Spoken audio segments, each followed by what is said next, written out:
ইরানের জব্দ করা সম্পদ নিয়ে নতুন করে উত্তপ্ত হয়ে উঠেছে বিশ্ব রাজনীতি। যুক্তরাষ্ট্রের প্রেসিডেন্ট ডোনাল্ড ট্রাম্প একটি বিতর্কিত প্রস্তাবের জবাবে কঠোর অবস্থান নিয়েছে তেহরান।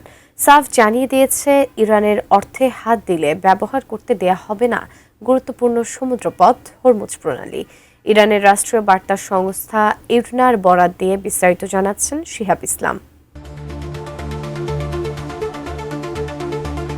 বিশ্ব বাণিজ্যের অন্যতম গুরুত্বপূর্ণ পথ হরমুজ প্রণালী এখন উত্তেজনার কেন্দ্রে। ইরানের রাষ্ট্রীয় বার্তা সংস্থা ইরনা এক প্রতিবেদনে এ তথ্য জানিয়েছে। তেহরান এখন রীতিমতো কঠোর অবস্থানে। কোনো আন্তর্জাতিক চাপের মুখে মাথা নত করতে রাজি নয় দেশটি। ইরানের খাতামাল আম্বিয়া সদর দপ্তরের মুখপাত্র কর্নেল ইব্রাহিম জোলফাকারি একটি কড়া বার্তা দিয়েছেন। তিনি বলেন, যুক্তরাষ্ট্রের প্রেসিডেন্ট ডোনাল্ড ট্রাম্পের প্রস্তাব বাস্তবায়নে সহায়তাকারীদের ক্ষমা করা হবে না।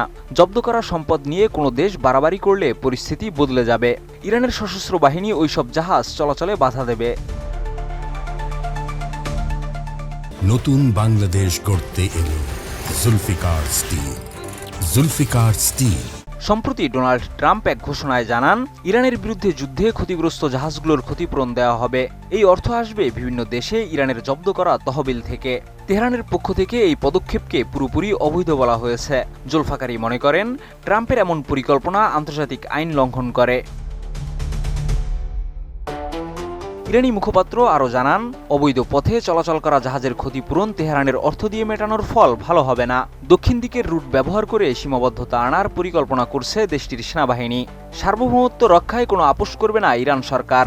এখন দেখার বিষয়, বিশ্বের ক্ষমতাধর রাষ্ট্রগুলো এর জবাবে কী পদক্ষেপ নেয়। শিহাব ইসলাম, ATN নিউজ।